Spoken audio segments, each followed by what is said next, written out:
As we all know, Suge Knight is one of the rap industry's most notorious bullies ever. He had everyone in the hood terrified, and everyone knew better than to cross his path. But all of that began to change after Suge's days of committing crimes and getting away scot-free came to an end. After bagging 28 years in jail, Suge went from the most feared man in the rap game to one of the unluckiest men in the industry. And with all that's going on with Suge in jail, it doesn't look like he'll make it out alive.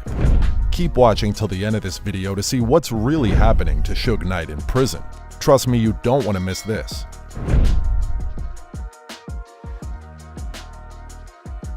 Suge Knight sentenced for 28 years in prison.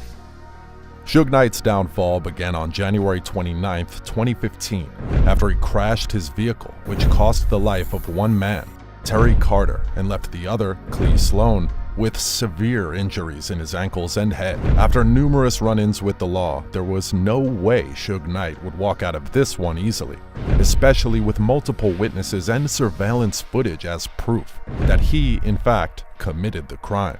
I bet you're itching to know exactly what went down that led to this accident.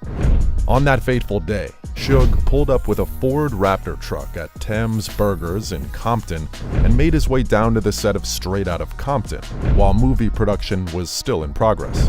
As seen in the surveillance footage, Sloan appeared to have had a brief conversation which quickly broke out into an argument with the person inside the truck. In no time, the person driving the vehicle puts it in reverse, knocking Sloan to the ground as he tries to walk away. Not satisfied with an already injured Sloan, the truck moves forward and reverses into Sloan, who is still struggling to get to his feet. In a bid to drive out of the premises, the truck runs into Carter. Witnesses who were present on the scene testified that Suge had driven into these men intentionally. He was arrested for the crime and placed on a $25 million bond, which wasn't surprising, because Suge isn't just a returning offender, he's a constant offender. Unable to make bail, his attorneys pleaded that his bail be dropped to $10 million. The court, however, denied this motion, and Suge went to trial. One of Carter's family members spoke movingly at Suge Knight's sentencing about the devastating emotional impact his passing had on her family. Her face is not visible in the video, as she also criticized Suge for the activities that resulted in Carter's passing. She said during the testimony, "Suge didn't even exit the vehicle to check on my uncle's well-being. My family has to keep this forever, for all eternity," as she breaks into tears. "The entire world will change. Condolences have only been extended to my family. There hasn't even been an apology from Suge." Suge Knight pleaded no contest to voluntary manslaughter. He received 28 years in prison. Due to the severity and brutal nature of the crime he was found guilty of, alongside the multiple offenses he had committed prior to this crime. To top it off, Suge was said to have been in possession of a firearm when the incident occurred in January 2015. In total, he received 22 years for running over the victim, and 6 years because it was his third strike under California's 3 strikes law. Suge is still incarcerated at R.J. Donovan Correctional Facility in San Diego and will not be eligible for parole until October 2034. Suge Knight's life in prison. After 5 years in jail, a whole lot has happened to Suge Knight in his prison cell. From granting prison interviews to getting fed hopes of coming out of prison. During an interview, Alex Alonso revealed that while he went to visit in prison, he ran into Suge, and unlike other inmates, Suge Knight placed in protective custody. No one is sure why Suge wasn't placed with the general population, but if anyone could take a wild guess, it wouldn't be surprising if he was separated. But could Suge still be as dangerous within the prison walls? With his declining health, there may be chances that Suge could be calmer and nicer to them. Back in 2016, while he was in jail before his sentencing, Suge had to undergo a surgery after he experienced some pain in his appendix region. He claimed that he was going to bear the pain until it prevented him from standing properly. Suge required an emergency operation and had to sit through several weeks of recovery. And in March 2017, Knight was hospitalized again after suffering from blood clots, a condition that had been affecting him for 2 years by that time. Suge's fear was that he was never going to get out of jail, and that he was most likely going to die there. So it's quite clear that his health is declining rapidly.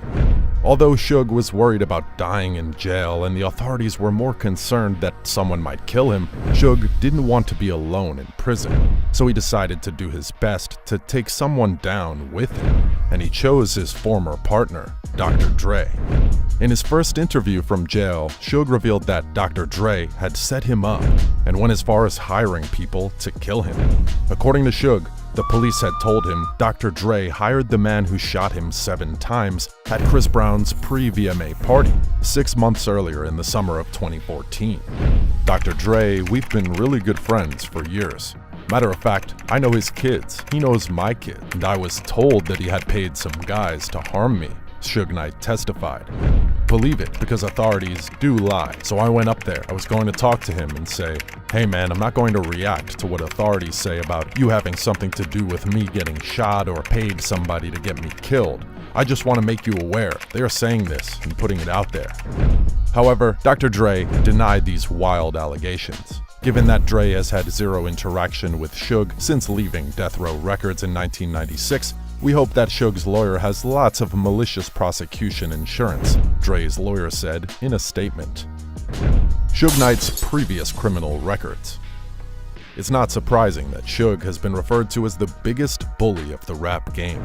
While the major reason is due to how badly he treated rappers, we also can't excuse the fact that Suge has been arrested one too many times.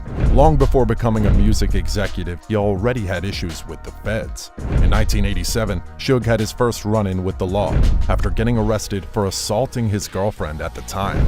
In August 1987, while Suge and his girlfriend, Sharita Golden, were in a moving vehicle, the two got into a fight, and Suge punched her in the back of the head while yanking her ponytail off. He was arrested and charged with domestic violence, while Sharita got a restraining order against him. Suge went on to violate his probation in 1992. Suge went on to assault 2 rappers. He beat up the 2 rappers and stripped them naked.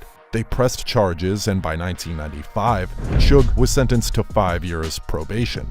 But of course, if keeping a 2 years probation was difficult for Suge, what would make a 5 years probation easier?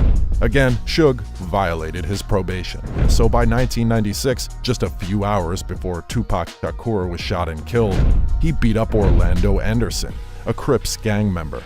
Suge bagged a 9-year sentence for this crime. However, he was released on parole in 2001.